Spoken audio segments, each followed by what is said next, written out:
तो पहला administrative ethics क्या होता है?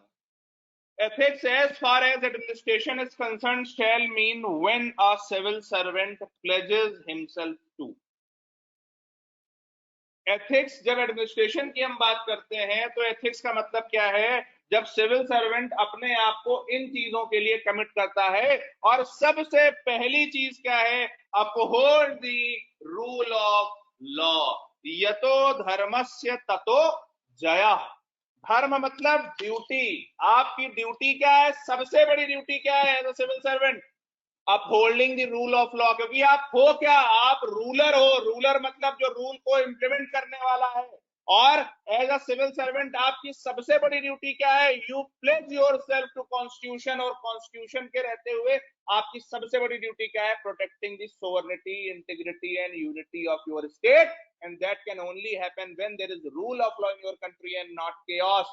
आर्टिकल 14 का जो रूल ऑफ लॉ है, और बिना आर्बिट्ररी हुए जो रूल ऑफ लॉ है, जब वो रूल ऑफ लॉ आप इंप्लीमेंट करोगे, only then you can say that I am doing my duty with utmost devotion. Number 1।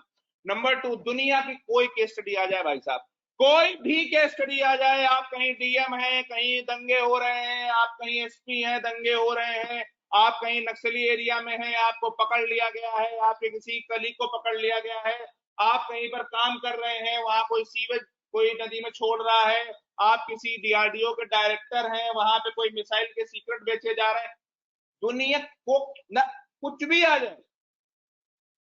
कभी इमोशनल नहीं होना। कभी भी अपने दिमाग में पहली प्रायोरिटी क्या रखनी है? मुझे रूल ऑफ लॉ के हिसाब से चलना है। उस पोजीशन में मेरे लिए जो आदेश होंगे, जो गाइडलाइन होंगी, जो मेरा कोर्स ऑफ एक्शन होगा, इमोशन से ड्रिवन नहीं होगा। क्यों? क्योंकि जिस चेयर पर आप बैठे हुए हो वो चेयर कैसी है? न्यूट्रल चेयर है। वो चेयर कैसी है? ट्रूली बाई पार्टीशनशिप में बिलीव रखने वाली है। और उस चेयर पर तुम्हें गाइड तुम्हारे पूर्वाग्रह प्रेरोगेटिव नहीं करेंगे। उस चेयर पर तुम्हें गाइड क्या करेगा? Rule of law. इसलिए पहला काम क्या होता है किसी भी सिविल सर्वेंट के लिए, कि जिस जगह पर आप जा रहे हो, जिस पद पर आप बैठ रहे हो, उस पद को रेगुलेट करने वाले, उस पद को चलाने वाले, उस पद पे जो शक्तियां आपको मिल रही हैं, वो किस लॉ से मिल रही है। आपका जो अधिकार क्षेत्र है, आपका जो एरिया ऑफ एक्शन है, एरिया ऑफ वर्क है, वो कौन से रूल ऑफ लॉ से चल रहा है, उसके बारे में awareness. This is the first thing जो आगे आएगा, जिसको हम कहेंगे ऑर्गेनाइजेशनल अवेयरनेस। इसके आगे आने वाली कॉम्पिटेंसी। पहला आपने क्या किया? आपको ये पता होना चाहिए कि भाई मैं डीएम हूं या मैं ट्राइबल डिपार्टमेंट का सीईओ हूं, और मेरे पास में ये 8 एक्ट्स हैं। इन 8 एक्ट्स में मुझे ये पावर दी गई है। उसके बाद इन 8 एक्ट्स पर गवर्नमेंट ने ये रूल्स बनाए हैं, जिन रूल्स में मुझे ये पावर दी है। तो हमें रूल ऑफ लॉ के हिसाब से, कानून के हिसाब से काम क्यों करना है? क्योंकि हम जब कानून के हिसाब से काम करेंगे तो एक ओपन और ट्रांसपेरेंट एडमिनिस्ट्रेशन बनेगा। जब हम कानून के हिसाब से काम करेंगे तो एक क्लीन एडमिनिस्ट्रेशन बनेगा। तो अब थोड़ा सा इसको पॉलिटी से जोड़ने का समय आ गया। Article 14 rule of equality before law and equal protection of law. कानून के सामने समानता ही तो है। कानून के सामने समानता, इसको अगर थोड़ा आसान शब्दों में पढ़ें तो इसका मतलब क्या है कि सब कुछ कानून के हिसाब से होगा। हर बंदा कानून के सामने समान होगा। Everybody will be equal in front of law. It means that everything will be guided by law. Yes और no? There would be no discretion, there would be no discretionary power. अगर डिस्क्रिशन नहीं है, इसका मतलब क्या है? There is absolute absence of privilege. हाँ या ना? ये बात समझ आ रही? भाई मान लीजिए आप एक समाज में ये कह रहे हो कि there shall be rule of law. तो रूल ऑफ लॉ का मतलब क्या है? कि absolute equality in front of law, equality before law.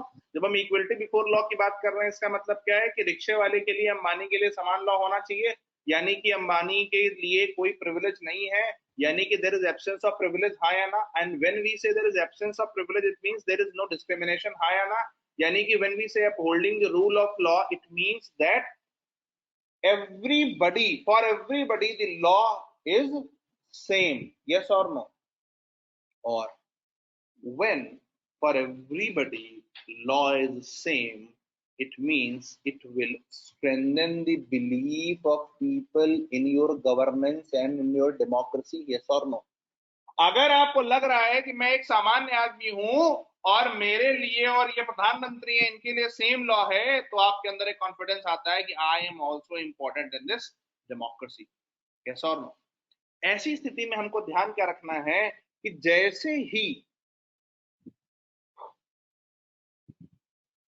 हम रूल ऑफ लॉ को इम्प्लीमेंट करते हैं, वैसे ही सबसे इंपॉर्टेंट चीज क्या होती है? सिटीजन सुनना।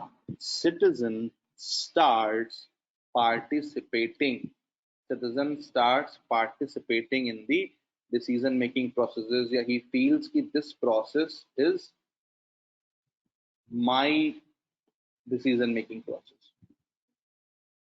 Yes, theory of affinity, उसको लगता है कि मैं भी इस डिसीजन मेकिंग का हिस्सा हूं, because I am equal as everybody else.